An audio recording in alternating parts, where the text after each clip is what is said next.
Voilà, bon, travaillant avec beaucoup de gens, parce que tu es dans l'information, je suis dans l'information, et heureusement, il y a beaucoup de gens qui nous aident, il faut les remercier.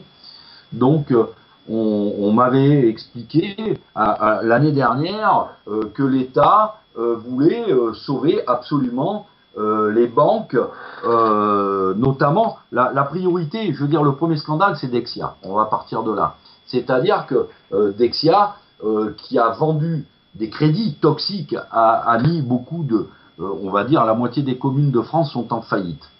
Donc c'était ce qui allait en avant, et par-delà, la question qui se jouait, c'était sur le devoir de donner un taux effectif global réel aux personnes publiques, privées, etc. Bon, dans la loi 2014, curieusement, dans la loi de finances 2014, l'État, le gouvernement, a essayé discrètement d'introduire, je veux dire, une disparition de l'obligation d'information du TEG et a été retoqué par le système constitutionnel. Donc, en fait, qu'est-ce que ça veut dire?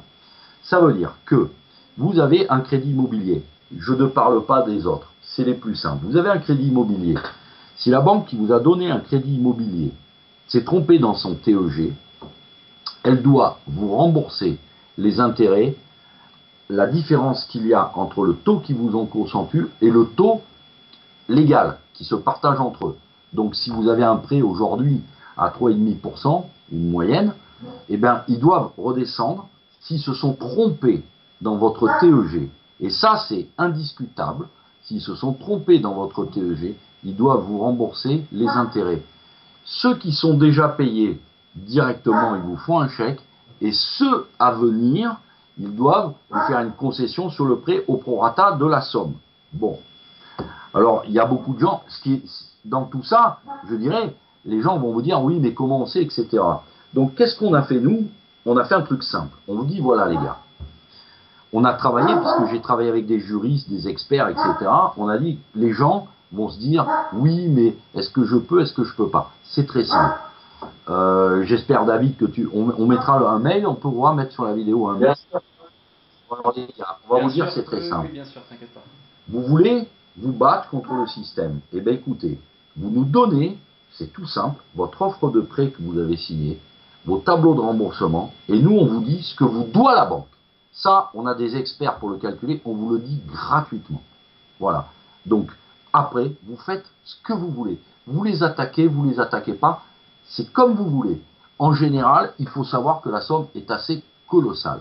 Et que la banque, dans tous les cas de figure, elle peut se battre ou de suite négocier entre 3 mois et 1 an. Ils doivent vous rembourser le trop perçu passé et négocier sur le trop perçu à venir. C'est donc que si vous voulez vous battre contre le système des banquiers, vous avez une arme incroyable. Et gratuitement, on vous donne la somme qu'ils vous doivent. Après, vous agissez, vous faites ce que vous voulez. On a vu des anecdotes, il y en a plein, style des gens qui nous disent, bah, donnez-nous le dossier d'experts qui démontre qu'ils nous doivent de l'argent, et le gars, il arrive au guichet de la banque en disant, vous me devez ça. Non, ça ne marche pas comme ça. Après, il faut se battre. Il faut savoir, il faut être honnête avec les gens, dire, écoutez, on ne sait pas quelle est votre relation à la banque, mais on pense que le banquier, parce qu'il a perdu, c'est-à-dire que la somme qu'on va vous donner, lui, il l'a perdu, on va gagner. Ça, c'est sûr. Mais après, c'est certain que quand vous allez entamer une procédure contre votre banquier et que vous allez lui prendre 30 000, 50 000, 100 000, 200 000, j'ai vu des tas de sommes circuler, 300 000 euros selon les crédits que vous avez, ben votre banquier ne vous aimera pas. Il ne va pas être gentil avec vous. Il faut envisager éventuellement de changer de banque.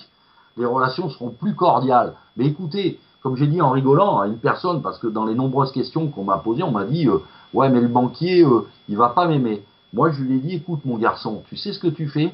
Tu me signes un chèque de 50 000 euros et de suite, je t'aime plus. Voilà. Si je peux résumer la question, c'est ça.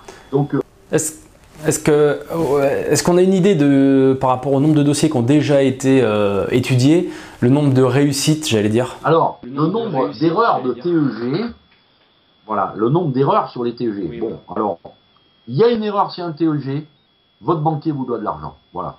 On n'a pas discuté, il a perdu au tribunal. c'est sûr et certain, c'est la loi, c'est le Conseil constitutionnel. La proportion, écoutez, je ne vais pas vous dire, la proportion exacte, c'est un petit peu... allez, je vais vous dire, voilà, 90%, mais c'est au-dessus. Voilà, sur les dossiers qu'on a étudiés, sur les dossiers, c'est 90% minimum. Nous, pour l'instant, sur tous les dossiers qu'on a reçus, on est au-dessus de 90%. Voilà. À charge aux personnes, après, de décider ce qu'elles font. Nous, on les informe. Votre banquier vous doit tant, on vous le fait gratuitement. Et je pense que les gens qui veulent se révolter contre ce système, on a parlé des agences de notation, des banques, de l'économie, etc. Je dis, une fois, pour l'amour de Dieu, mettez une gifle à votre banquier. Faites-vous ce plaisir-là. C'est un plaisir. Et puis, je rappelle, bon, même à travers mon site, si les gens veulent, moi, je réponds au téléphone, je réponds aux questions. Vous savez, ça fait tellement longtemps que j'ai envie de me faire des banquiers que là, c'est un truc unique. C'est les gars, et tapez-vous votre banquier quand même. Hein. Allez voir votre banquier, tu dis voilà mon gars, tu vas me signer un chèque de 50 000 euros. Le plaisir de voir sa tête, et le plus, c'est quand il le signe, parce qu'au début,